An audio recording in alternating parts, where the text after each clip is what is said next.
All right, now we want to bring up, raise your hand if you love pets.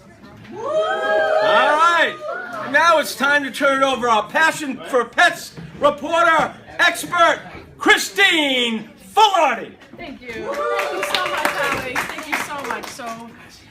So excited once again to have one of my favorite rescue groups back, Guardians of Rescue. And tonight I'm interviewing Lee Kirchenheiter, who basically runs the Paws of War program, an amazing program that I definitely wanted to learn more about, and I certainly want our listeners and our viewers to learn about, because I think the mission of programs like that are vital these days. So Lee, thanks for being here, and tell us a little bit about the Paws of War program. So the Paws of War program is a program that was born out of Guardians of Rescue Animal Rescue Organization. Basically what it is the partnership of rescue dogs, either owner surrendered or physically rescued through Guardians or kill shelters, taking an animal out of a kill shelter.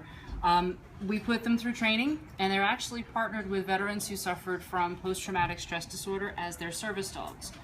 And it's a win-win. It's a partnership for us as an animal rescue. It affords us an opportunity to give an animal that likely potentially could be euthanized, may never find a home, May not make it, with a veteran that absolutely needs this animal as a vital way of life. Okay, great. So how does a program like this start? And also please include how you actually go about picking the dogs.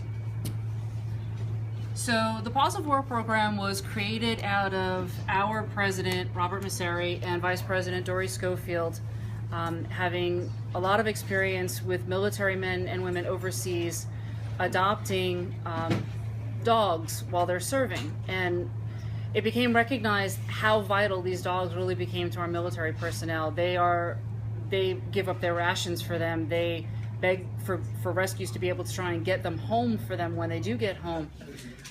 We saw such a tie-in with that. As an animal rescue, we thought, well, how can we make it a partnership between the two? Right. And what we did was start placing rescue dogs with servicemen and women after putting them through the service training. Sure. As far as what a dog needs, There has to be something that grabs you. it does. Do you always pick the dogs? I don't always pick the Okay, dogs, but I've had the opportunity to pick some of the dogs. And first of all, you're looking for personality. Okay. You have to have that, I want to jump on the couch with you, I want to lick your face. These men and women, a lot of them, this is what's going to get them out of the house. This is what's going to get them out of bed in the morning. Sure.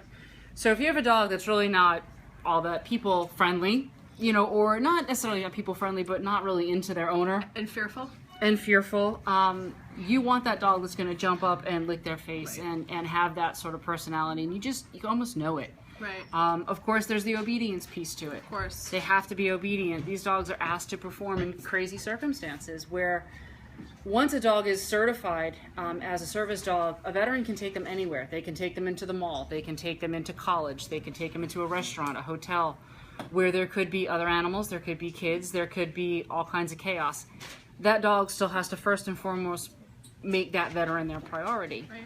Can't get distracted. No, can't get distracted. You want to have a dog that's obedient, that's focused, and then of course a dog that fits the veteran. We want to make it a win-win. Exactly. So we do try to partner the dog with the veteran that really wants that dog, and vice versa. We've had meet and greets where it's not quite right. It's not quite right for the dog. It's not quite right for the veteran. We'll keep trying. So we want to make it a win for each So you have a each very party. solid protocol. Yes. So programs like this, we're dealing with post-traumatic stress disorder. So I know if I'm having a challenging day, because I don't have bad days compared to what people coming back from war and all the other things that people are going through, victims of Hurricane Sandy. My dogs always make me feel better. I'm always like, oh. So how do the dogs help? Like specifically maybe an example or two, what you see physically happen, how they really help with PTSD. Sure. The mouthful. It is a mouthful. So primarily dogs sense when their owner is having an issue. Anybody's dogs. You'll know if you're having a bad day, your dog will come over and kind of see what's going on, maybe put their head on your lap. With a service dog, it's above and beyond that. A service dog is almost a veteran's lifeline in some instances, where once they're able and they're comfortable to actually come out and do things like events or speak about PTSD or speak about Paws of War, you'll watch a veteran physically put their hands down just to grab onto the dog and know that it's still there. It's a grounding. Grounding, okay. It's comfort when a veteran is having an issue being in a large space. Right. It can be a comfort for a veteran going into a small space. Once the dogs are actually obedience trained, and we partner them, like we know this dog is going to go to a specific veteran, we task train them. Okay. So most veterans who have post-traumatic stress disorder or traumatic brain injury, those are the two things that we work with, have an issue with being in large crowds, have an issue with being in small spaces, can have an issue with feeling protected. Right, okay. So those dogs go everywhere from, just being at the base of the veteran's feet when they're in a restaurant, to actually waking them up from nightmares in the middle of the night, and pulling them back out of that. Right, okay. So they are just, it's a lifeline for the veterans. Wow, that's wonderful. So this is guardiansofrescue.org, Yes, correct? guardiansofrescue.org.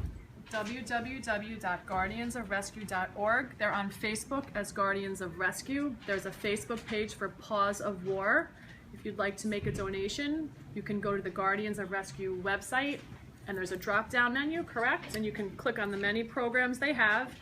And Lee, if they want to contact you, Sure. why don't we just give them your email address or whatever you're most comfortable with? Absolutely. You can go to guardiansofrescue.org and send a general inquiry. If it's about the Paws of War program, it'll come to me. You can send me an email directly at Lee, L-E-E, at guardiansofrescue.org, and I'll be happy to help you, get you an application, answer any questions, and see if you're a good fit for this program. You can also, send us a general email, and any one of us will get to it. But please also go to the Paws of War Facebook page. You can make donations through that, and you can certainly contact us through that as well, and it'll come to me anyway. Awesome, great. Lee, thank you so much for your time as always. I love Guardians of Rescue. I think everybody knows that by now. And if you have more questions, you can contact me, your pet chef, here at the Halftime Howie Radio Show. Thanks, Lee. Thank you. All right. Thanks to Christine and Lee. All right.